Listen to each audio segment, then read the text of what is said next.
Buenas tardes. La Agrupación de Abogados Latinoamericanos le da la más cordial bienvenida a este foro intitulado Consecuencias legales del coronavirus en América Latina. La Organización Mundial de la Salud el pasado 11 de marzo declaró al SARS-CoV-2 como pandemia de efectos mundiales. Esto debido a la alta propagación que tiene el virus que causa el coronavirus en todo el mundo. A partir de esta situación, los gobiernos mundiales han decidido tomar acciones tendientes a proteger la salud de sus habitantes, pero también han tomado diferentes acciones que han estado estableciendo restricciones de derechos. Tal es el caso, el pasado 9 de abril, la Corte Interamericana de Derechos Humanos, máximo organismo jurisdiccional en América Latina, estableció una determinación en la cual instó a los países a proteger los derechos fundamentales de los miembros e individuos que forman parte. Es indudable que el coronavirus, esta pandemia mundial, ha tenido repercusiones fundamentales en América Latina y en todos los países.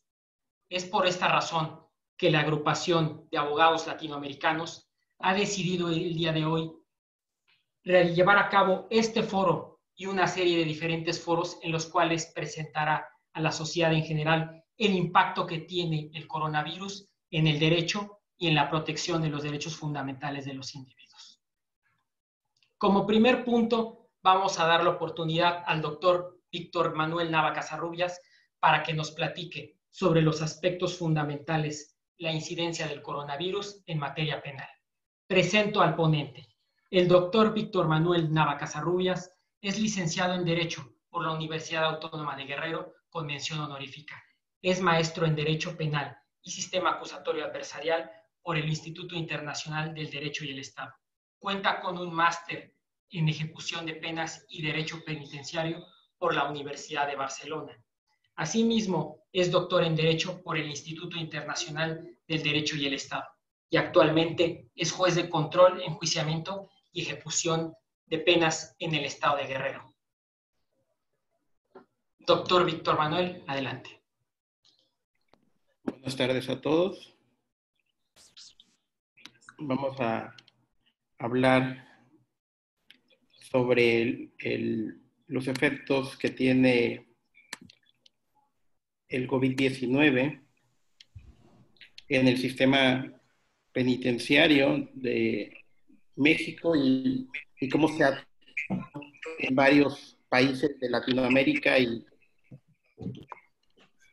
para ello tenemos en primer lugar que debemos de partir que los grupos vulnerables que se han detectado para efectos del COVID generalmente son aquellos enfermos de asma, de diabetes, de cáncer, de enfermedades coronarias, hipertensión, problemas respiratorios, discapacidad, adultos mayores, personas con VIH, mujeres embarazadas y periodos de lactancia. Estos grupos denominados vulnerables han sido establecidos de manera general, pero también ese tipo de grupos los tenemos en las prisiones. Aunados a ellos tenemos que estos grupos vulnerables también se presentan en los aspectos de no solamente ellos, sino las personas que visitan las prisiones y enfocado también a la autoridad penitenciaria, aquellas personas que se dedican a atender a las personas privadas de la libertad. En ese contexto, el análisis que voy a presentar va dirigido específicamente al tema de las personas privadas de la libertad. Vamos a partir de que hay una recomendación de la Organización Mundial de la Salud para efectos de dar atención a todas las personas privadas de la libertad y evitar que la pandemia genere efectos que pudiesen causar problemas de grandes magnitudes. Para ello, la recomendación se emitió el 30 de marzo de 2020 para aquellos países que tengan personas privadas de la libertad y sabemos que todos los países de Latinoamérica sí lo tienen establecido. Hablemos un poco de México. La población penitenciaria en México tiene 197.516 hombres privados de la libertad hasta el último censo que había y 10.827 mujeres. Hay 330 centros penitenciarios en México que son federales, estatales y militares. Solamente el 33% de esos centros, según las estadísticas del INEGI y de la Comisión Nacional de Derechos Humanos, que son los organismos que se encargan de vigilar los centros penitenciarios, tiene una sobrepoblación, pero el punto más preocupante es que el 66% de las prisiones carece de buena higiene, que debemos de recordar es uno de los puntos centrales o torales del problema del coronavirus. El 14 de abril del 2020, el doctor Hugo Gatell, subsecretario de Prevención y Promoción de la Salud en México, informa que hay 2 casos ya de coronavirus, uno en Yucatán y otro en el Estado de México, en 2 prisiones, y que se lograron encapsular dichos casos para efectos de no generar mayor problema en los centros penitenciarios ubicados. Y también posteriormente nos enteramos que también ya había casos en Guanajuato que han generado este tipo de casos. De manera específica se establecieron cuestiones de caos que eminentemente causaron mayores problemas dentro de los centros penitenciarios y que va a ser el punto de análisis para partir el día de hoy. ¿Qué nos dicen esas medidas de precaución para evitar el contagio que nos otorga la Organización Mundial de la Salud? Veamos si son prácticas en el mundo real o son analizadas nada más desde un escritorio, desde un análisis de personas que están fuera de la prisión. Primero nos pide cuestiones de sana crítica. El concepto de sana crítica, perdón, de sana distancia, de sana distancia. Estoy pensando en un curso de razonamiento probatorio que estoy también en ese punto, sana distancia. ¿Se puede hacer sana distancia en un centro penitenciario donde hay hacinamiento? La respuesta es no, no se puede. Eminentemente es el primer problema. Segundo, suspender visitas o alternarlas. Pasó en centros penitenciarios de varios países. ¿Y cuál fue la consecuencia de suspender las visitas o alternarlas? Empezaron los motines, empezaron personas que pretendieron sustraerse de la acción de la justicia. ¿Por qué? Por una cuestión muy sencilla. Porque las prisiones en México, las prisiones en los países latinos no son prisiones de primer mundo, donde realmente exista un recurso que permita a las personas que están en prisión llevar una vida de manera digna, sino que la mayoría de las prisiones se mantienen de lo que sus familiares les llevan a los centros penitenciarios. Y al no tener esas visitas, pues la naturaleza propia es que empiecen a generar problemas propios que han sido causados. Se han suspendido visitas, sí, consecuencia de ello se han generado muchos caos. La tercera petición es sanitizar. Sí se está haciendo en las prisiones eminentemente, es unas cuestiones que sí están lográndose. Filtros a los ingresos, también me ha tocado ver en prisiones que están logrando poder ser filtros en los ingresos a través de los termómetros que regulan la temperatura. Bien, y por último los 2 conceptos importantes que son el análisis de fondo de esta presentación. Liberación masiva de presos. ¿Qué países tomaron esa decisión? Estados Unidos, Etiopía, Turquía, entre otros. Y ley amnistía. La ley amnistía debemos de entender en primer lugar que es una ley de carácter administrativo, no es una ley tendiente a despresurizar cárceles como se le ha dado esa visión. Entonces, no es un efecto que se pudiese determinar como aplicable o importante para este momento. Vamos a hablar de casos en específicos. ¿Qué ha pasado en las prisiones en Latinoamérica? La cárcel Modelo de Bogotá, el 22 de marzo del 2020, hubo un intento de fuga por la cuestión del coronavirus que nos dejó 23 muertos y 80 heridos. En Italia también hay 5 muertos en el intento de una fuga de una prisión. En Perú, en la cárcel Trujillo, el 24 de marzo también, 2 muertos y 17 heridos por una cuestión de un motín. Y en Argentina, el 25 de marzo de 2020, 5 presos muertos por motines en diversas prisiones. Y el concepto aquí en análisis es, esas personas que están en prisión bajo los regímenes que existen para efectos de un proceso de reinserción social y para efectos de un proceso del derecho humano a la salud, derecho humano a la dignidad, al bienestar, las alternativas que tendría que tomar el Estado para ello. En México, el Congreso de la Unión, a propuesta del Ejecutivo, presentó una ley de amnistía, una ley que prevé que un proceso administrativo donde va a resolver en definitiva un juez especializado en amnistía, determinará cuándo una persona saldrá en libertad o no saldrá en libertad. Y tenemos también una ley de pena, que es una de las leyes a nivel internacional más protectoras de derechos hacia las personas privadas de la libertad. Pero ¿cómo tendrá que partirse este análisis? Muy sencillo, a través de un análisis de fondo, de un análisis prueba, completa de prueba per se, para determinar el riesgo, primero, principal, el riesgo del candidato a salir de la prisión. No se trata de en libertad por dejar en libertad a las personas nada más. Se trata de determinar un riesgo para la persona que vas a dejar en libertad, porque sabemos que socialmente no existe en muchos países de Latinoamérica una cultura que nos conlleva a decir, sí, una persona que sale en prisión se va a encontrar trabajo en la esquina de su casa, lo van a tratar bien los vecinos, inclusive su familia lo va a acoger, lo va a proteger. La realidad no es esa. La realidad es que la persona saliendo de prisión se va a percatar del mundo real que dejó y que tal vez ese mundo es todavía más complejo, porque va a salir sin encontrar trabajo, sin encontrar un apoyo familiar, y muchas veces los amigos que tenían no van a estar.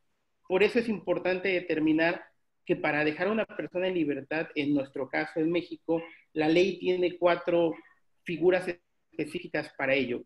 Primero, una libertad condicionada, que es para aquellos que tienen un 50% más 1 de la pena. Si les quitaron 20 años de prisión y tienen 10 años un día, pueden ser candidatos a una libertad condicionada bajo sus 2 modalidades, con brazalete y con seguimiento de la misma. Pero, ¿cuál es el punto rector de esta libertad condicionada? El punto rector es la persona que vaya a salir en libertad no sea un riesgo para la sociedad. Partir de análisis de qué delitos pudiesen determinar un riesgo social de la persona, en el entendido que el derecho penitenciario no analiza derecho penal de autor, sino derecho penal de acto, y que el aspecto criminológico pasa a segundo nivel, pero que también debemos de entender que debemos de proteger a una sociedad. El segundo parámetro es una libertad anticipada. La libertad anticipada es una libertad social. Quien la alcanza ya no regresa a prisión. Esta se actualiza cuando la persona tiene el 70% de la pena, más que en el caso en específico, si fueran 10 años, con 7 años de prisión ya se salir en libertad. Él tiene el mismo supuesto de analizar y revisar el riesgo de que la persona pueda o no tener un peligro para la sociedad, para su propia familia y principalmente para las víctimas y testigos que declararon en su contra. El sustitutivo de la pena va muy relacionado a conceptos de delitos de bagatela, de delitos de personas que no deberían de estar en prisión porque son delitos cuyas penas son muy bajas y que en concepto siguen en prisión por cuestión de reparación del daño, por cuestiones de multa. Y la que se ha optado hoy en día en México, preliberación por políticas penitenciarias, la famosa libertad por humanidad, que es la que se está aplicando por el tema del COVID. Un análisis profundo tendría que realizarse para prever si tengo que dejar a una persona en libertad por riesgo de contagio en un centro penitenciario, o si habría la necesidad de realizar un análisis más profundo y determinar si la persona en libertad no correría el mismo riesgo de contagio. ¿Cuál sería la diferencia entre tenerlo en prisión y tenerlo en libertad bajo una política penitenciaria humanitaria de decir, en libertad necesitamos que esa persona se quede en su casa? Se va a quedar en su casa cuando no tiene trabajo, cuando no tiene un apoyo familiar, cuando no tiene un apoyo psicoemocional per se para obtenerlo de manera en automático. ¿Qué aspectos emocionales tendrá una persona que ha pasado 5 años, 3 años, 10 años, 11 años en prisión y le abren las puertas y le dicen, vete, eres libre, y sin un proyecto que conlleve una circunstancia de mejora hacia ellos? Ahí es donde radica el punto central en el cual yo quiero concluir. Es determinante o es predominante los conceptos de derecho humano a la salud y el concepto de dignidad humana para dejar en libertad a personas. Mi respuesta es considero que sí. Sí tendría que dejarse en libertad a cierto grupo de personas. ¿Qué grupos de personas en automático no van a salir en libertad? La Ley Nacional de Ejecución de Penas prevé que todos aquellos que estén por secuestro, por trata de personas y delincuencia organizada no tendrán derecho a libertad. Ahí todos los demás delitos pueden acceder a ellos. La ley de amnistía es más corta, habló de solamente pueden salir en libertad los de robo simple, los que están contra la salud, los de, en caso específico, narcomenudeo, y los delitos políticos,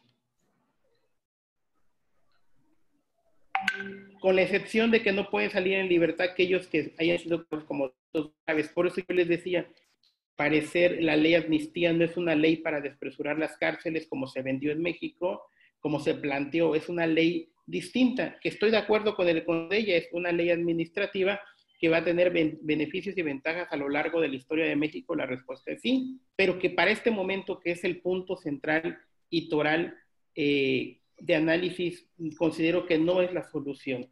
¿Qué solución tendríamos que tener para ello? Yo digo que tendría que haber un análisis propio y exclusivo de cada persona. No del delito en específico, sino de la persona. Sé que no tenemos derecho penal de autor, me queda claro. Que el derecho penal es de acto, también me queda claro. Pero aquí el punto radica en que tener en aislamiento a una persona por muchos años y hoy dejarlo en libertad, considero que se tiene que buscar la mayor disminución de riesgos que pueda existir, puesto que la sociedad hoy en día está preocupada. El índice delictivo está subiendo. No estoy diciendo que las personas que están en prisión y que vayan a salir sean malas. No parto de ese concepto. Parto de que son humanos y que como humanos también van a tener necesidades en libertad. Y esas necesidades en libertad, ¿quién se las va a garantizar? Y es el tema en reflexión que les dejo y me gustaría escucharlos.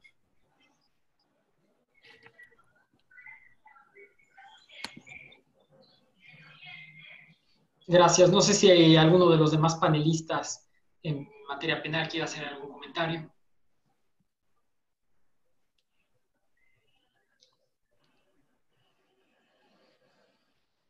Vamos contigo, Mónica.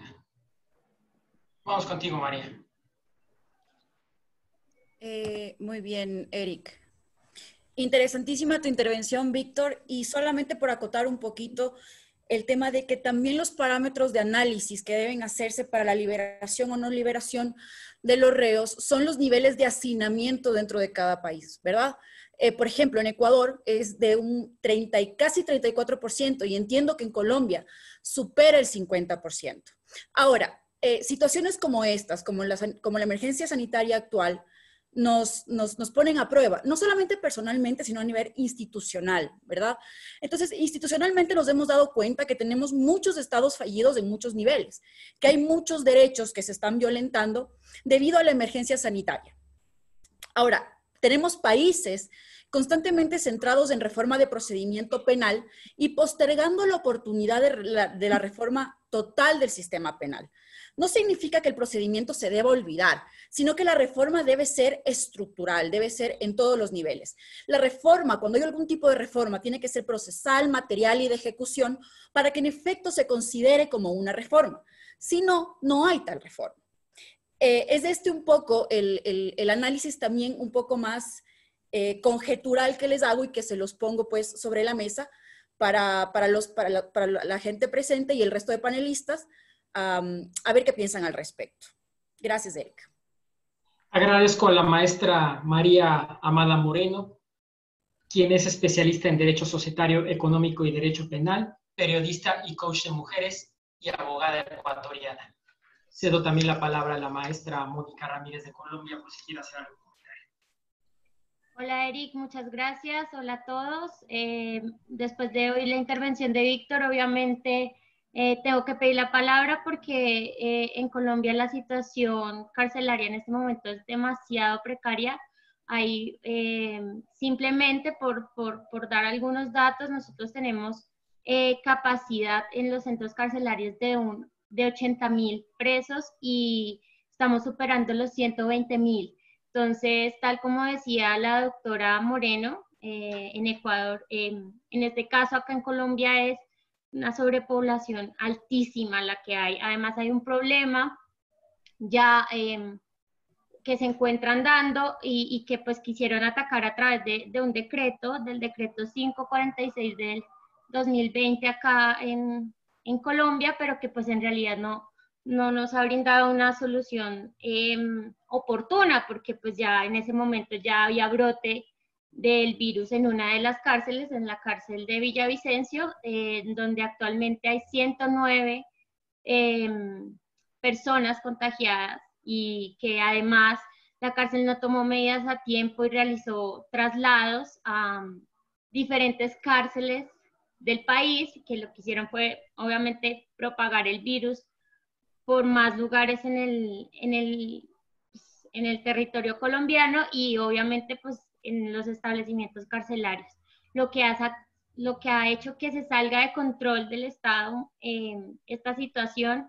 Y pues iniciando el tema del coronavirus, pues ya lo dijo Víctor, ya hubo un motín en una de las principales cárceles de Colombia, que obviamente ha traído repercusiones y ha traído llamados por parte de grandes juristas acá, de abogados de renombre, que ya han pedido medidas a nivel internacional para que haya una intervención oportuna en cuanto a la situación actual del país. O sea, estamos un poco angustiados. Esto también es un llamado a que ustedes desde el ámbito internacional, el resto de países, pongan la mirada un poco a atender de manera oportuna lo que está sucediendo en las cárceles, porque ya en Colombia es un tema difícil de llevar, es una situación complicada actualmente. Entonces, mi intervención iba más también a eso, a que tengamos presente que las medidas, hay una cosmovisión muy distinta en cada uno de nuestros países. Sin embargo, creo que Latinoamérica funciona de manera similar, de manera común. Tenemos un pensamiento que trata de encerrar un poco la cultura latina y es también que en cada uno de nuestros países tengamos en cuenta que es necesario, obviamente, liberar la presión que existe en el sistema penitenciario. Es necesaria la liberación, pero la liberación tiene que ir igualmente manejada o regulada desde el órgano administrativo, ¿no? Porque no se nos puede también salir de control una liberación masiva que pues traiga consecuencias que nos puedan perjudicar a mediano y largo plazo. Agradezco a la maestra Mónica Ramírez Cortés su puntual pronunciamiento. Ella, para la gente que nos sigue, es licenciada especialista en Derecho Procesal de la Universidad del Rosario y actualmente es la coordinadora de posgrados de la Dirección Jurídica de Posgrados en la Universidad Externado de Colombia. Cedo ahora la palabra a la maestra Bárbara Filgueira de Argentina. ¿Tiene algún comentario?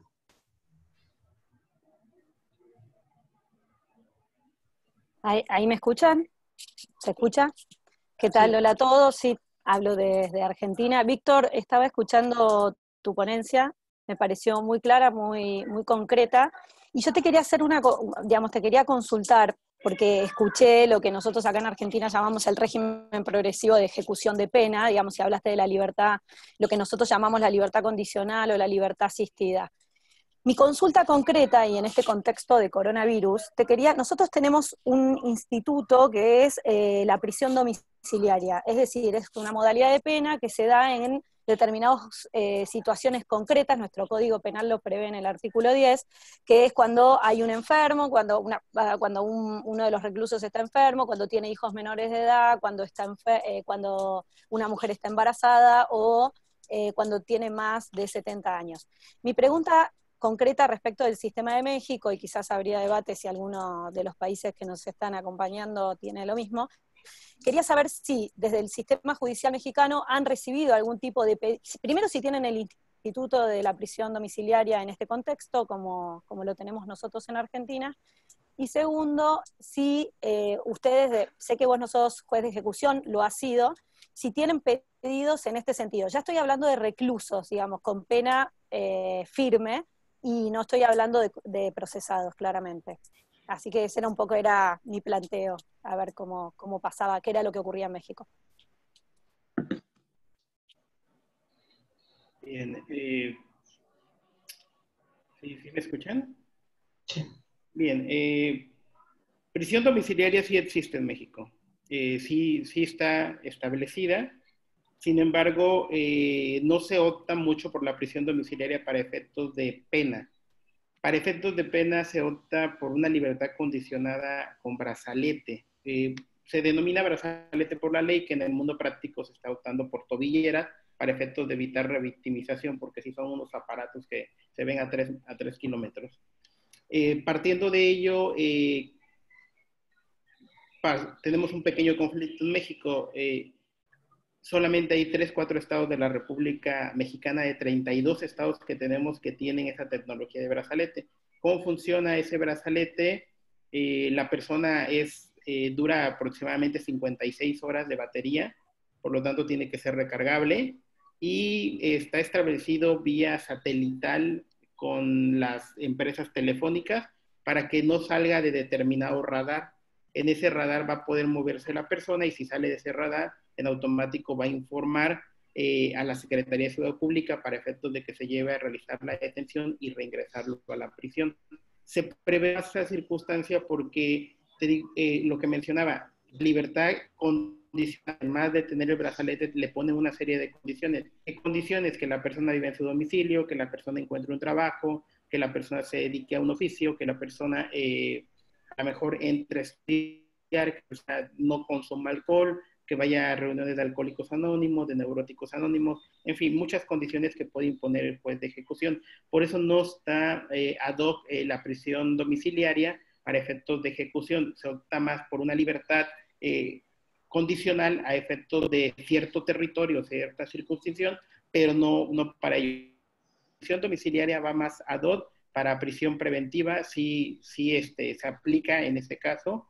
De hecho, tenemos un caso muy sonado en México, de Elba Estrella Gordillo. Cuando estuvo en prisión, fue una persona que se optó por una prisión domiciliaria, pero que normalmente no se aplica en México porque es una de las medidas cautelares más caras. Poner a policías que cuiden a personas dentro de un domicilio normalmente es un tema muy complejo. Gracias. Después de la puntual presentación por parte del doctor Víctor Nava sobre los aspectos penales en relación con el coronavirus y los comentarios de las maestras Mónica Ramírez, María Amada y Bárbara Filgueira, damos paso ahora a otro ponente de esta agrupación latinoamericana de abogados. En este caso corresponde ahora la intervención al maestro Radamés Rondón Rondón. Él es licenciado en Derecho, especialista en Derecho Laboral y Litigación en el nuevo proceso penal en República Dominicana. Asimismo, es políglota y es un destacado jurista de la República Dominicana. Adelante, maestro Rondón. Buenos días para todos. ¿Me escuchan? Sí. Sí. Y buenos días todos. Gracias, Eric. En esta ocasión vamos a estar analizando un aspecto que yo considero de mucho interés a lo que nos ha expuesto el COVID-19, y son las audiencias virtuales que se están llevando a cabo en los diferentes países. La República Dominicana no tenía la experiencia o no tiene la experiencia en este tipo de plataformas para llevar a cabo los procesos, y estamos iniciando como la mayoría de los países. En el día de ayer hubo una disertación virtual del Consejo del Poder Judicial, donde se estaban estableciendo parámetros, y se anunció que el modelo que vamos a utilizar es un modelo que ya ha sido puesto en práctica en Australia. Ahora bien, lo que en esta ocasión nos toca compartir con ustedes es si estas audiencias virtuales son constitucionales o podrían estar viciadas de inconstitucionalidad. Voy a usar voy a estar usando algunas referencias. Fíjense que en toda Latinoamérica, cuando observamos los tratados internacionales y las constituciones y las leyes, guardan una gran similitud, por la sencilla razón de que cada tratado internacional que es ratificado por un país de una manera u otra debe estar adecuado. Las leyes y las constituciones nuestras deben estar contestes con esos tratados, porque de lo contrario no tendría razón de ser. En el estado de emergencia, nosotros lo tenemos contenido en el artículo 265 de la Constitución de la República, y establece que el estado de emergencia podrá declararse cuando ocurran hechos distintos a los previstos en los artículos 263 y 264 que perturben o amenacen perturbar de manera grave e inminente el orden económico, social, medioambiental del país, o constituyan calamidad pública, que es lo que está ocurriendo en el caso de Marras. Los artículos 263 y 264 de nuestra Constitución, lo que establecen, el estado de excepción nuestro establece tres tipos de estado: el estado de defensa, el estado de conmoción y el estado de emergencia, que es el en el que estamos actualmente. Entonces nos toca analizar, partiendo desde ese punto de vista, las debilidades que podría tener el sistema de justicia a través del uso de las vías telemáticas. Y aquí vamos a analizar tres puntos de manera principal: derecho a la justicia e igualdad ante la ley, o acceso a la justicia, la discriminación en medio de la pandemia y la legalidad de la prueba a distancia. Quiero destacar que en cuanto al tema del derecho al acceso a la justicia e igualdad ante la ley, partiendo del punto de vista de lo que es la población de imputados en mi país, en el último estudio era de 25.847. De ellos, 60.3% son presos preventivos. Y es por ello que nos llama la atención esta situación y hacia dónde debemos encaminarnos nosotros a partir de lo que ha significado para nosotros el COVID-19.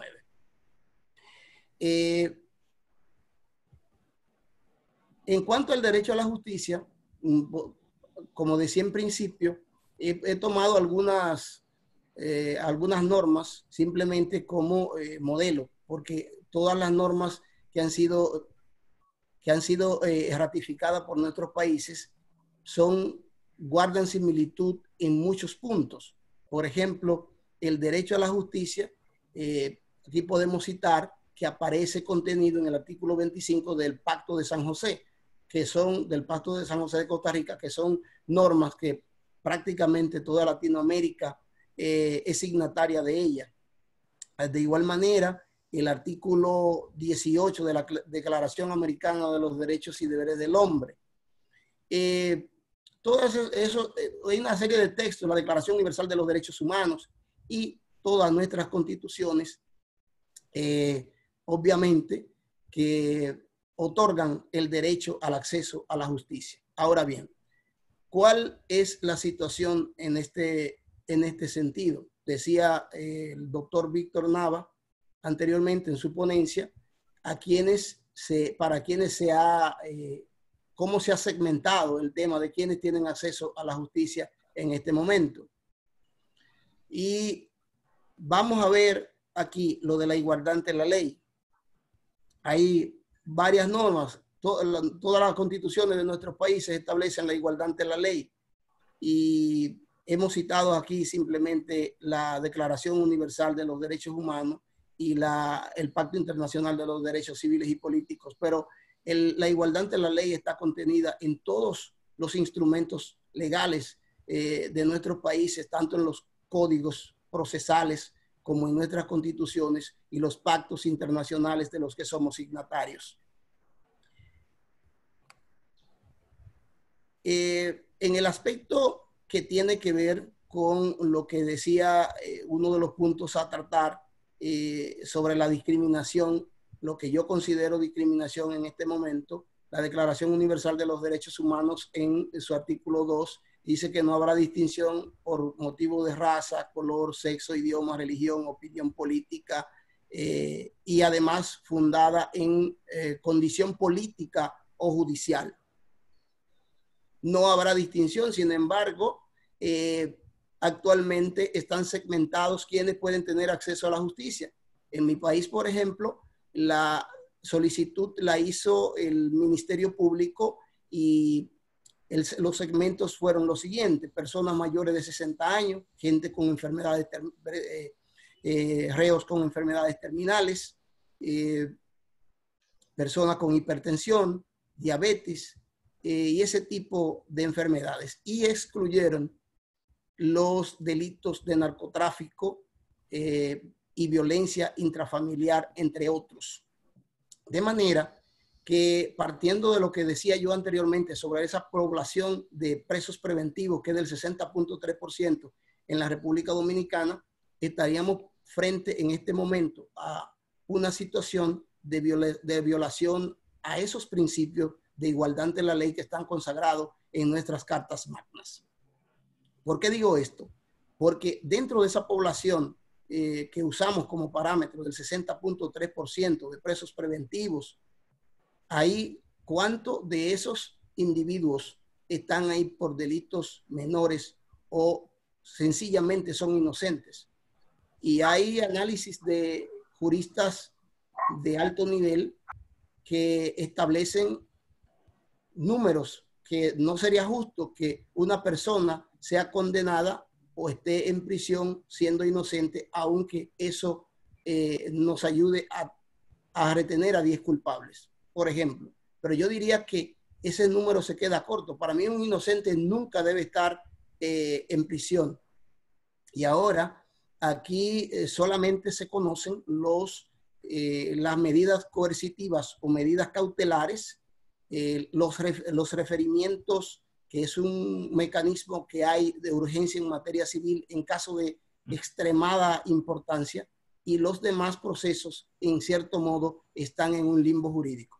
Ayer decía la persona que estaba haciendo la exposición del Poder Judicial, decía que nos iríamos ajustando y que nos iríamos adecuando a medida que se fueran presentando ciertas situaciones. Y yo creo que aquí es que tiene que venir la reflexión por parte de todos nuestros países en cuanto a este asunto, porque nosotros, esta situación, la verdad que nos ha cogido desprevenidos, pero yo creo que debe abrirse el abanico para mayor acceso de toda la población de personas, de imputados. Paso al último punto para luego concluir mi exposición, y es la legalidad de la prueba a distancia. La prueba material en nuestros ordenamientos jurídicos, en la mayoría de ellos, deben estar a disposición de las partes. Un asunto que en esta situación, en esta circunstancia, se hace cuesta arriba. Las pruebas deben ser exhibidas.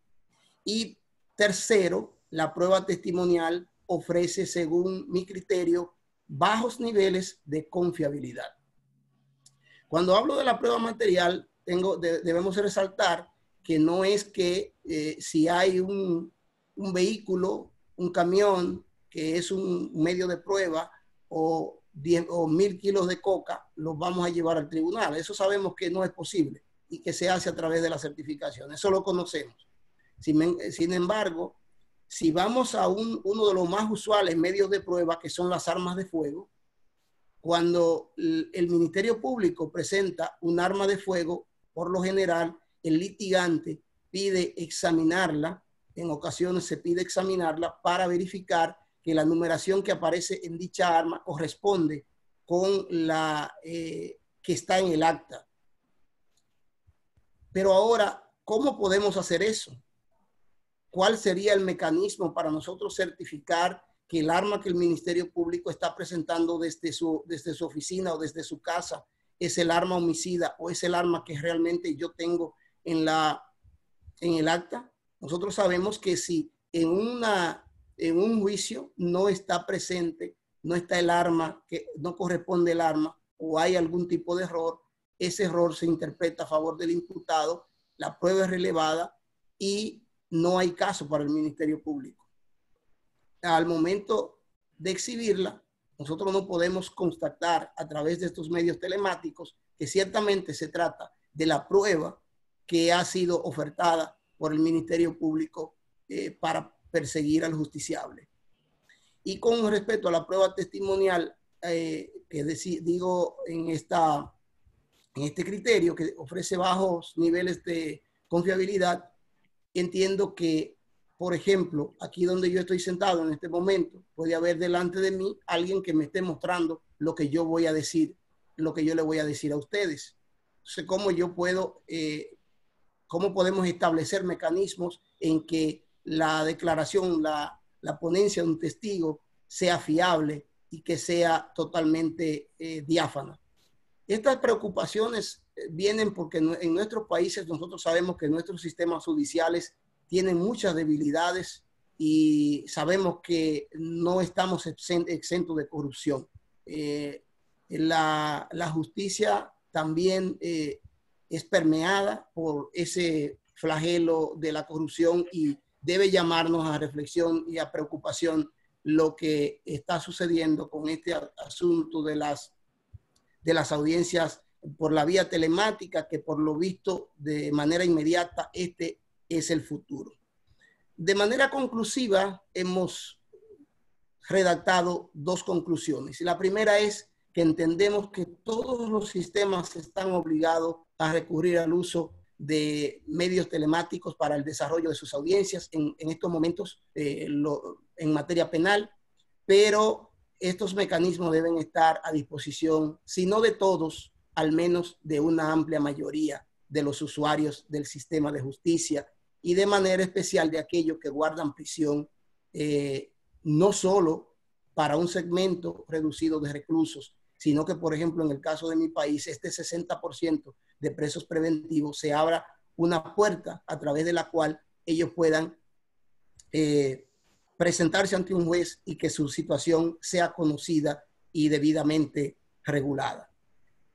Conclusión número 2, entiendo que se hace imperante que los estados de todo el hemisferio donde no existan las legislaciones para el uso de medios telemáticos se haga de manera a la mayor brevedad posible y que sean abarcantes, que traigan mecanismos seguros con protocolos que permitan el desarrollo de las audiencias lo más cercano de lo que son las audiencias presenciales en este momento, pero que además se dote al tren judicial de los instrumentos necesarios para su aplicación. Así que con esto finalizo y estamos prestos a contestar cualquier pregunta que tengan ustedes. Agradezco al maestro Rondón de la República Dominicana su brillante participación. Voy a dar ahora la palabra a la maestra Karina Ibarra de Chile. Ella es licenciada en Ciencias Jurídicas, es defensora pública de Antofagasta y es profesora universitaria. Como comentario a la audiencia que nos está escuchando, si tienen alguna pregunta o alguna duda para nuestros ponentes, pueden utilizar el chat, recogeremos las preguntas y también al final damos alguna oportunidad para algunos comentarios. Adelante, maestra Ibarra. Gracias, Eric. Felicitaciones a los exponentes y bueno, invitarlo a todos a que sigan participando porque vamos a estar haciendo una serie de ponencias en relación a temas que nos unen, nos ligan en definitiva a todos, porque como ustedes bien dicen, América Latina es bien similar y nuestros sistemas penitenciarios, nuestros sistemas penales también lo son. Como bien saben, Chile fue el primer país que empezó con la reforma procesal penal mediante la oralidad de audiencia, y eso fue en el año 2000, por lo tanto nosotros estamos un tantito más avanzados en relación a los demás países en cuanto a la realización de audiencias. Luego esto se complementó el año 2016 cuando empezó a regir la ley de tramitación digital. Nosotros todos los escritos los ingresamos mediante una plataforma digital y esa es la forma, ya no existe de hecho el expediente físico, salvo carpetas de investigación de fiscalía, pero eso también te lo suben a un sistema, por lo tanto se da la posibilidad que cualquier abogado pueda estar trabajando de forma remota de cualquier lugar, de cualquier país. A mí me ha tocado de hecho estar en visita o haciendo maestría y he tenido que evacuar, traslado, presentar recursos. Y de hecho, como ya existe esta práctica de tramitación electrónica, se ha dictado una ley en Chile respecto a la cual se han restringido la audiencia, más no se han suspendido todas. Y al efecto, el día de hoy día, le hablaba a los compañeros, nosotros tuve un alegato respecto de un recurso de nulidad por un juicio oral de cuasi delito de homicidio y de lesiones graves. Y eso se lleva precisamente a cabo como nosotros, a través de la maestría, ya estamos un poco acostumbrados de Zoom, te envían ellos un enlace y en el enlace están conectados los ministros. Acá, bueno, las cortes lo conforman 3 ministros, el relator, que es como un secretario administrativo que hace un resumen de las presentaciones de los intervinientes y otra persona que está grabando la sala. Y ese sistema ya se aplica en toda nuestra audiencia. Nosotros toda nuestra audiencia en materia de familia son orales, toda la audiencia en civil son orales, toda la audiencia en laboral son orales. Entonces, ese respaldo, de hecho, cuando tú, por ejemplo, necesitas hacer una presentación, solicitas la copia del audio para hacer la transcripción, porque hasta la acta ahora son resumidas precisamente en base a ese tipo de funcionamiento. Entonces, ¿qué se ha preferido? Porque si bien no se ha suspendido todo, precisamente se tiene un criterio en materia penal en relación a las personas que están privadas de libertad. Ahora, en cuanto a lo que dice Radomés, claro, es efectivo y nosotros como defensa siempre planteamos la no realización de los juicios, porque puede ocurrir también que haya intervinientes que sean inescrupulosos y tú no vas a poder cotejar, por ejemplo, la lectura de un documento de forma absoluta o completa, o si la firma acaso era esa. Nosotros tenemos un ejercicio que le decimos el del 332, que es confrontar lo que ha dicho el testigo en relación a lo que está declarando ahora en el juicio oral. Entonces, ¿cómo tú vas a hacer ese ejercicio acercándote? Porque lo primero que haces cuando haces una audiencia, solicita autorización, se lo lee al tribunal, se lo exhibe al fiscal y luego va donde el testigo y le dice, mire, acá usted dijo esto, esta es su firma, ¿cierto? Sí, ya. Entonces, ¿por qué ahora me está para evidenciar precisamente contradicción? Entonces los juicios se están suspendiendo, se están llevando a cabo únicamente aquellos respecto a las cuales la persona que esté privada de libertad se le pueda dar por cumplido en relación a su pena o que tenga relación con la aplicación de una pena en libertad, que aquí se denominan penas sustitutivas, y todas las que digan relación con la cautela de prisión preventiva. O sea, por ejemplo, se han llevado a cabo una serie de audiencias en relación a personas privadas de libertad, con relación a lo que hablaba Víctor en la primera ponencia, que es precisamente grupos de riesgo. Hay grupos de riesgo, de hecho se dictó también una ley acá de indulto humanitario, en donde se consideraba mujeres embarazadas, mujeres que tuvieran hijos menores de 2 años, las personas de 75 años, y ahí se generó una controversia acá bien brava, porque si bien la ley prohíbe los delitos de lesa humanidad, estaban haciendo primar ese criterio el de que tenían sobre 75 años, y ustedes saben que nosotros tuvimos un episodio súper negro, que es el gobierno militar de Pinochet, donde hubo muchos detenidos desaparecidos, y hay muchas de esas personas que están cumpliendo condenas, pero que tienen sobre 75 años, y de acuerdo a esta ley tendrían derecho a indultos, o sea, a salir, a conmutarse el tiempo que les queda de condena, más allá de que no se elimine para los otros efectos penales. Entonces, el criterio que se ha ido tomando ha sido la libertad personal y evidentemente el debido proceso en cuanto a que uno tiene derecho a un juicio en un plazo razonable, en la medida que eso no implique una vulneración o un desmedro en favor del imputado. Ese ha sido el criterio que acá se ha llevado a cabo, que yo he notado como parte negativa, que es más lento, evidentemente. Yo, por ejemplo, hace 2 días rendí una revisión de prisión preventiva y tenía que exhibir documentos, entonces compartía la pantalla y se demoraba. Entonces ahí también se pierde un poco de atención de los ministros. Los ministros me decían, a ver, pero doña Karina, a ver, ¿por qué no lee la parte pertinente? Porque se alargan evidentemente las audiencias por la misma lentitud que se puede dar por videoconferencia, pero a mí me parece bien que de todas formas se esté trabajando en lo urgente, como también en los despidos injustificados que acá han ocurrido de forma masiva, o las tutelas laborales también se están llevando a cabo, a lo menos la primera audiencia, para luego ya fijar con posterioridad cuando se levante lo de la pandemia. Pero en general, en Chile ha funcionado bien, y a mí me parece súper bien, porque Chile es el país de toda Latinoamérica que tiene más presos en la cárcel. O sea, cada 300 tenemos 318 presos por cada 100.000 habitantes. Esa es la proporción de nosotros que tenemos en las cárceles, y ocurre al igual que ocurren ustedes, que finalmente terminan siendo muchas de ellas concesionadas. El Estado ya licitó este servicio, y frente a eso, bueno, ocurre una vulneración de garantías tremendas, precisamente como las mismas que ustedes dicen que son el hacinamiento. Pero al menos en materia penal la cosa sigue funcionando, si bien no a un 100, pero a lo menos un 60% diría yo, porque tenemos audiencias todos los días, siempre con fijación precisamente de las garantías del imputado, y a mí como defensora, hago el alcance ex defensora, ahora soy particular, me parece bien porque la verdad es que, como decía Víctor, evidentemente hay una serie de factores que considerar cuando una persona sale en libertad, pero va a estar mucho más cuidado en su casa, va a tener mucho menos riesgo de contagiarse que si está todo hacinado, de hecho, en la cárcel. O sea, por muchas medidas administrativas que quiera tomar, no tenemos ni siquiera esas medidas administrativas para las personas que estamos libres, no privadas de libertad. Ustedes ya ven cómo están desaturados los sistemas en general.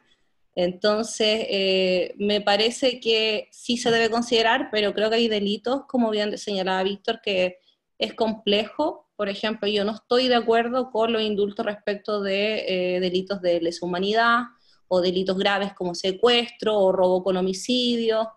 Creo que en definitiva ahí tiene que primar otro interés social, y que es la seguridad pública. O sea, nadie nos asegura que, como hablábamos el otro día, que ocurra que le den el indulto y ya luego la persona salga y ocurra una tragedia mayor. Esa sería mi acotación. Muchas gracias a la profesora Karina Ibarra. Cedo ahora la palabra al licenciado Alejandro Fletcher. Fletcher, él es licenciado en Derecho y Ciencias Políticas por la Universidad Católica de Santa María la Antigua. Es asociado en el bufete Carlos Carrillo Bonilla y Asociados, abogado de Panamá. Adelante. Gracias, licenciado Fletcher. ¿Me escuchan? ¿Me escuchan? Sí. Muy buenas tardes, Latinoamérica. Gracias, Eric, por la oportunidad de la intervención.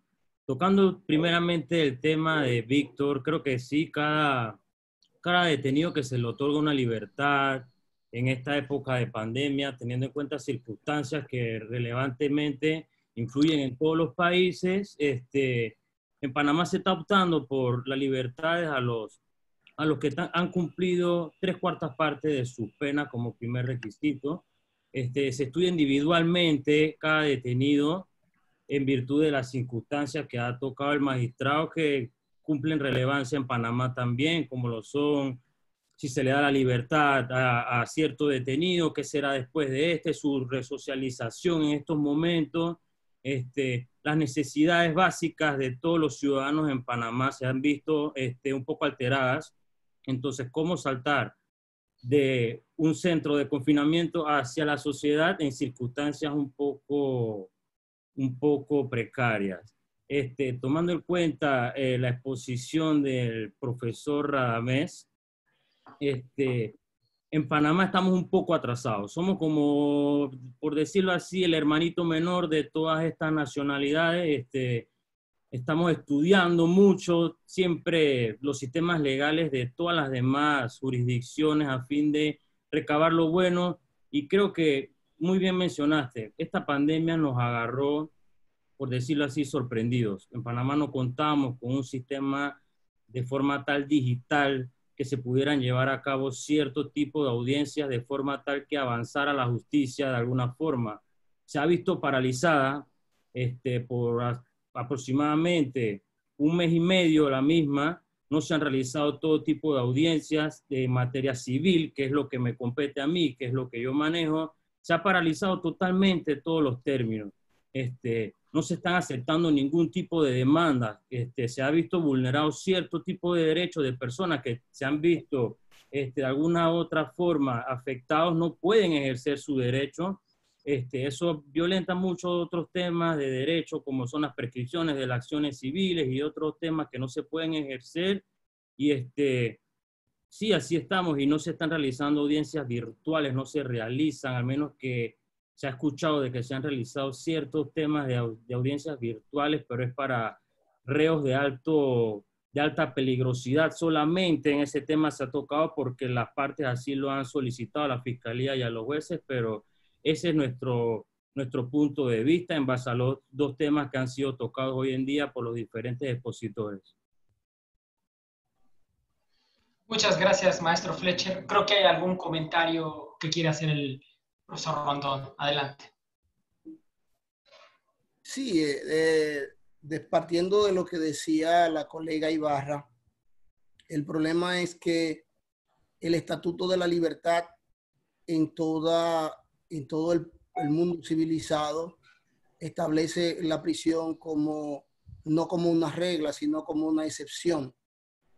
Y entonces, partiendo de eso, tendríamos, al igual que como decía Víctor, que se pueda analizar la totalidad de las circunstancias de cada caso de manera individual. Y es precisamente cuando trataba el tema, hablaba de lo del acceso a la justicia, es precisamente eso lo que no tenemos.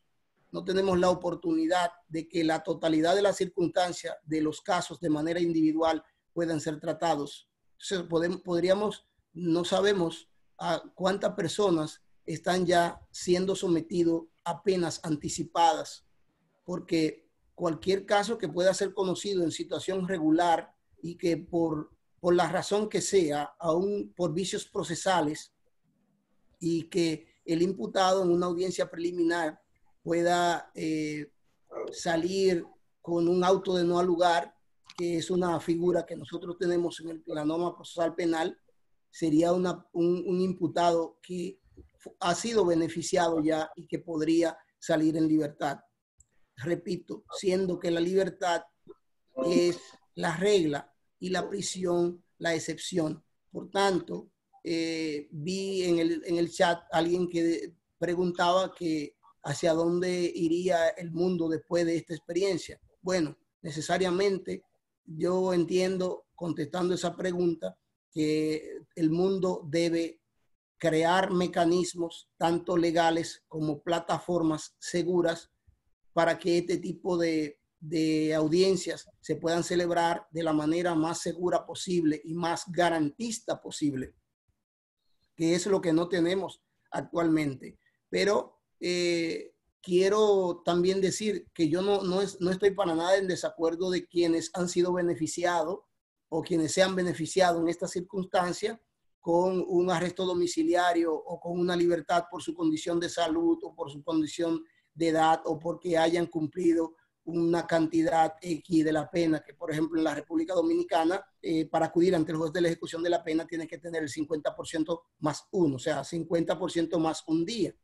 No estoy en desacuerdo con eso. Lo que sí entiendo es que tenemos que ver más allá para que estos mecanismos que hay a disposición para esos grupos sean ampliados y que sean de acceso a ese, por lo menos, si no a todos, al menos a ese 60% de presos preventivos que tenemos en nuestro país.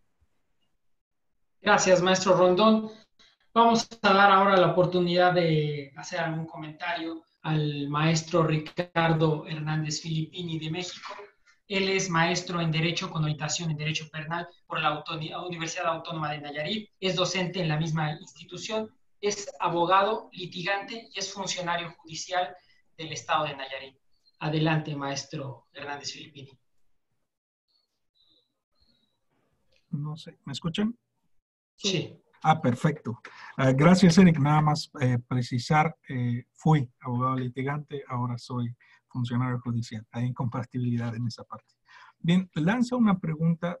Primero hago un comentario. Creo que hasta este punto nos hemos dado cuenta que todos nuestros estados han intentado fusionar, por así decirlo, o hemos coincidido, mejor dicho, en las medidas que estamos implementando a partir de esta situación que sucede. En el caso de México, lo comentaba ya el doctor Víctor, tenemos una emergencia sanitaria. La emergencia sanitaria trae como consecuencia, bueno, que tomemos en cuenta lo que son actividades esenciales y no esenciales, solo para resumir. Y en el caso de la función jurisdiccional, como lo manifestó en su momento el ministro presidente de la Suprema Corte de Justicia del caso de México, establecía correctamente que la función jurisdiccional no nada más es esencial, sino que es prioritaria. De todo esto me surge de la participación del doctor Rendón si realmente hay acceso a la justicia. Creo que en materia penal, y como también lo estamos viendo en el sistema penitenciario, en el caso de México, estamos buscando e implementando medidas que parece que son suficientes, obviamente con sus reservas, pero me parece, salvo la mejor opinión de los demás, y me encantaría conocer esa parte, cómo estamos atendiendo asuntos que se presentan al día a día, que no son en materia penal y que son realmente preocupantes. Hablamos de personas que se están quedando sin empleo, personas a las que se les están cerrando sus negocios, personas que no están pagando impuestos porque están imposibilitados para ello. Es decir, surgen muchísimos problemas derivados de la contingencia que tienen que atenderse de forma precisa, clara, efectiva, y no se está haciendo. Estamos atendiendo la cuestión penal, es importantísimo, es primordial, es esencial, ya lo comentamos. Pero ¿qué está pasando para atender? Y me gustaría saber qué es lo que pasa con ustedes para atender las demás cuestiones inherentes a los problemas que suscitan. En el caso de México, seguramente como en todos los países, se están incrementando los niveles de violencia familiar, ¿verdad? Obviamente, se desprende de la situación en la que nos encontramos ahora. Y en segundo comentario, esto es nada más como una parte que me encantó escuchar de parte de la maestra Karina. En mi estado particularmente estamos iniciando ahora con la utilización no solo de los medios telemáticos, que eso ya tiene algún tiempo, sino de utilizar o que los usuarios del sistema jurisdiccional puedan presentar promociones de forma electrónica. Es decir, ya no tienen que presentarse directamente en las instituciones, lo pueden hacer vía digital, lo cual me parece excepcional. No sé si en las demás entidades federativas sucede así, me lo comentaría el maestro Víctor y el maestro Mena en su momento, pero lo que quiero lanzar al aire y es con lo que yo quiero cerrar es eso, si realmente tenemos acceso a la justicia, es decir, la población, además de sufrir esta crisis sanitaria en la que nos encontramos, realmente les estamos asegurando el derecho a la justicia, no solo en cuestión penal, sino en cuestión laboral, en cuestión civil, en cuestión familiar. Y lo dejo para todos ustedes. Muchas gracias. Gracias, maestro Filippini. Doctor Víctor Nava, ¿algún comentario? Bien, yo quería partir de dos conceptos, y uno precisamente que el acceso a la justicia es un derecho humano. Yo parto primordialmente del análisis que hace el buen amigo Rondón, de hasta dónde vas a sacrificar técnica por justicia, ¿eh? Son dos conceptos distintos. Nosotros estamos queriendo ser expertos en litigación, pero también lo toco desde la perspectiva de juez. Y por eso hace rato hablé de un concepto importante en el tema del razonamiento probatorio. Hablemos de fiabilidad. Se puede y se debe utilizar los medios electrónicos para llevar audiencia. Yo estoy completamente de acuerdo que sí. Constitucional o inconstitucional, para contestar la pregunta de mi buen amigo, en México es totalmente constitucional. Está permitido. El Código Nacional de Procedimientos Penales mexicano, en el artículo 51, dice adelante con medios tecnológicos para llevar audiencias. Y como experiencia, yo llevé una audiencia de juicio oral donde la víctima la tenía en Estados Unidos con asilo político y se pudo evidenciar contradicción. ¿Por qué? Porque tuve apoyo eminentemente de un asistente consular que realizó la técnica ya. ¿Se puede? Sí, sí se puede. Estoy bajo esa perspectiva completamente de acuerdo y considero más allá lo que acaba de comentar el compañero. No llevar audiencias significa que el que está golpeando en casa puede golpear hasta matar. No llevar audiencias puede decir que el que entró ahorita a robar un refresco, mañana va a entrar a robar un banco. Y así, infinidad de casos, puede haber miles de ejemplos. Pues yo sí estoy completamente de acuerdo que se tiene que reactivar el sistema, tal vez paso a paso, poco a poco, no completamente decir ahorita abrimos juzgados digitales y al 100% como ya lo tiene Chile, pero creo que es el paso que tenemos que tomar, no nada más en México, en toda América Latina, porque la justicia, hay algo que no debe parar y se llama justicia. Gracias. Gracias. Maestra Mónica Ramírez de Colombia, ¿algún comentario? Gracias, Eric. Para cerrar, me parece que la pregunta de la participante es muy concreta y va muy a los dos temas que nosotros precisamente estamos tratando de manejar en esta primera sesión, y es, primero, garantizar los derechos a las personas que ya se encuentran recluidas. A eso vamos, a eso tenemos que dirigir nuestros esfuerzos, a poder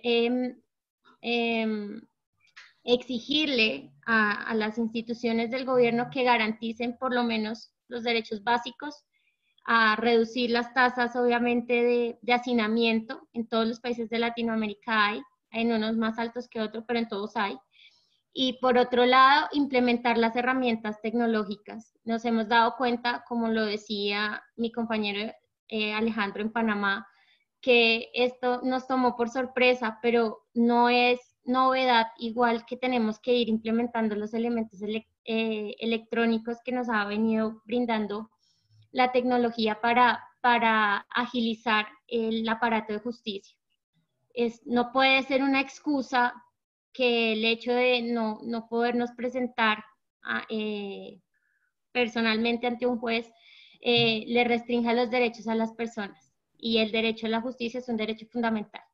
Por lo tanto, las instituciones, los abogados, todos estamos en el reto de avanzar, obviamente, hacia lo tecnológico y poder responder de manera oportuna a los requerimientos que se van dando. No podemos partir de la base de cómo estamos funcionando bien, vamos a continuar haciendo lo mismo año tras año, sino intentar mejorar, intentar que las siguientes generaciones y nosotros pueda llegar a brindarle mayores garantías a las personas que acuden a un abogado o a las personas que acuden directamente a la justicia. A eso es a lo que tenemos que procurar. De esa manera quisiera cerrar.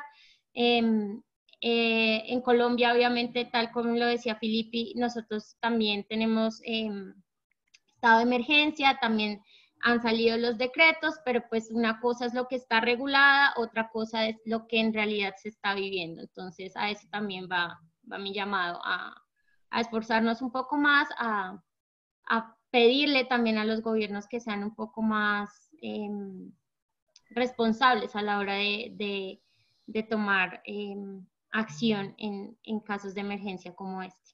Gracias. Gracias. Vamos a dar la oportunidad también de que parte de nuestra audiencia tenga comentarios.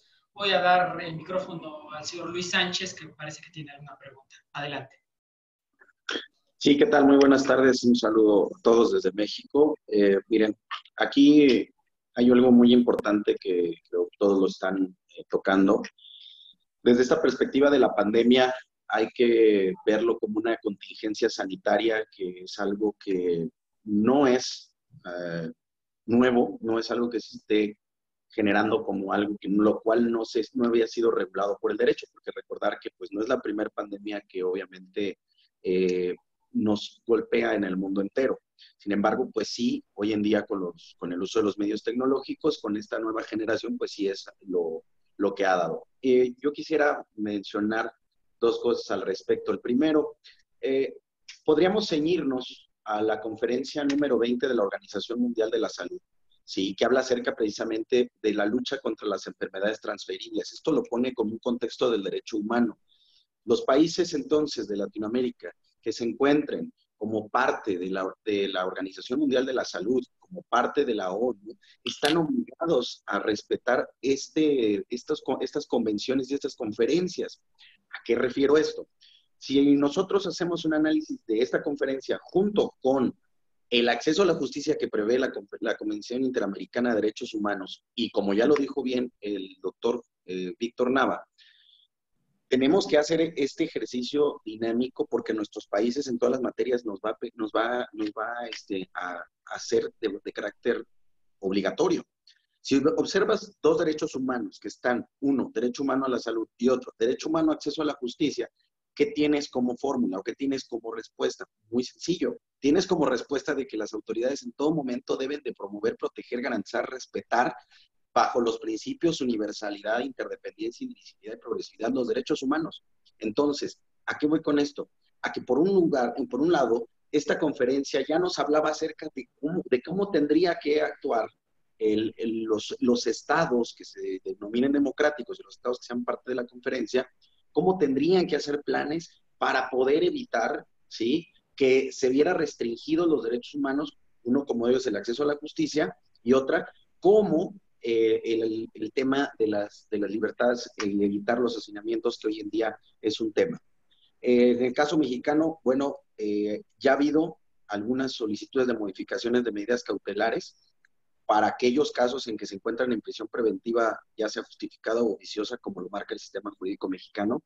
Sé de algunos estados también en otros países que lo manejan. Entonces, pues aquellas personas que nos estén viendo en otros estados, en otros países, que pues no tengan estas instituciones en sus códigos procesales, echarle una mirada a los instrumentos internacionales de derechos humanos. Ahí están las soluciones, ¿sí? Por nombrar otro también en materia penal que es muy poco conocido, que son las reglas mínimas sobre la imposición de medidas cautelares, también conocidas como las reglas de Tokio, que son parámetros fundamentales para el acceso a la justicia en materia penal y en todas las materias. Entonces, no perdamos de vista que cuando nuestras codificaciones procesales internas o nuestros códigos o nuestras leyes internas se desfasan un poco, como es lo que estamos viendo, no quiere decir que el mundo no haya estado preparado, no quiere decir que los organismos internacionales no hayan previsto la posibilidad de una pandemia.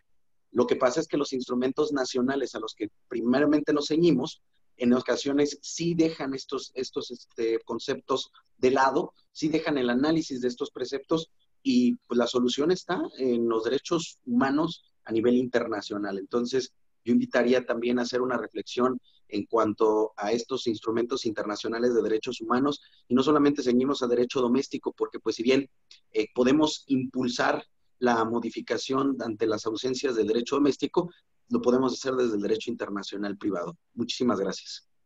Gracias por su aportación. No sé si alguno de mis compañeros panelistas quiera hacer algún comentario. Adelante a la profesora Amada Moreno de Ecuador. Gracias, Eric. Gracias, Luis, por tu intervención, súper interesante. Y en realidad, pues sí, tenemos estos lineamientos internacionales respecto de derechos humanos. Sin embargo, en contraposición a esto, también tenemos que soberanamente cada país se se atiene y se atiende a las necesidades y a los recursos que tiene cada país, ¿verdad? Ahora, uno de los principales problemas de Latinoamérica es que tenemos leyes que en realidad son buenas, normativas que en realidad estructuralmente están bien conformadas, pero después aplicables al sistema son inaplicables. ¿Por qué? Porque justamente nuestros países no están en el nivel de desarrollo que la ley lo requiere, la ley creada dentro de cada país lo requiere, o no tiene los medios para poder hacerlo. Si bien los temas internacionales y las leyes internacionales son vinculantes y todos aquellos que son suscriptores de todo este tipo de tratados tienen la obligación de observarlas, lo cierto es que basados también cada uno de los países en sus principios de soberanía, independencia y muchos otros, pueden o no, es exclusivo, pueden o no aplicar. Por ejemplo, la Corte Interamericana hace mucho tiempo promulgó el tratado para que se atienda y se respete el derecho al matrimonio en temas de diferencia de género. Sin embargo, hay muchos países que todavía no lo han aplicado y es justamente porque dentro de cada país se atiene y se respeta tanto la soberanía como la independencia de cada una de sus leyes. El análisis de Luis me parece interesantísimo y el tema de usar y analizar también todos estos temas a partir de la normativa internacional es apropiado y es pertinente. Sin embargo, hay muchos otros factores alrededor del derecho internacional y del derecho de cada país que también se tienen que atender, como entre ellos las necesidades de cada país, la soberanía, la independencia, entre otras cosas. Muchas gracias, gracias, maestra Moreno. Doy la intervención ahora a la profesora Bárbara Figuera de Argentina, por si quiere dar algunas conclusiones sobre este primer foro que hemos tenido hoy. Gracias.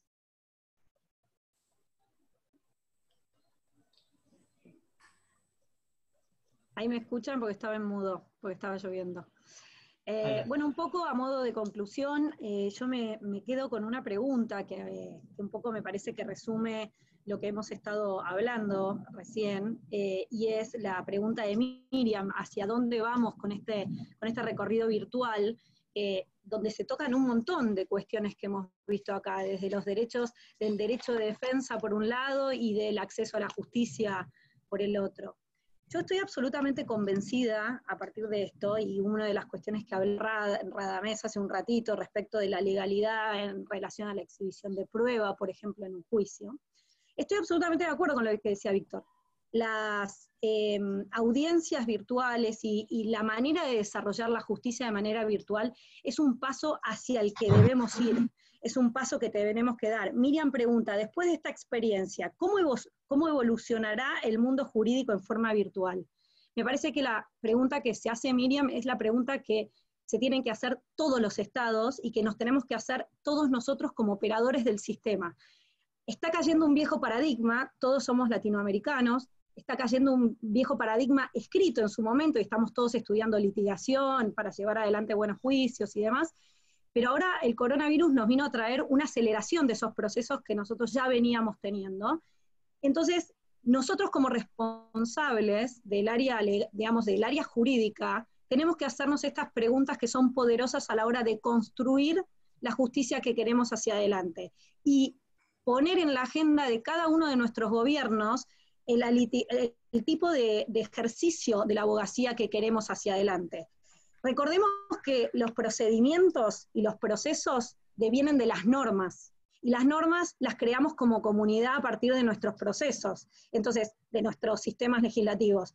Y las leyes surgen de la práctica de la comunidad. Entonces, estamos en una oportunidad histórica de poder crear nuevas leyes, de poder crear nuevas reglas de evidencia, y entonces todas aquellas preguntas que se hacía Radamés, por ejemplo, respecto de la legalidad de la prueba a la hora de llevar adelante un juicio, y que Víctor nos lo trajo y nos contó cómo había llevado adelante un juicio, son cuestiones que van a ir sacándonos esas sombras que tenemos respecto de la constitucionalidad o no de llevar adelante una audiencia de manera virtual, por ejemplo. Que yo lo llevo a la audiencia y me parece que hay un montón de cuestiones que se tienen que virtualizar más allá de una audiencia, ¿no?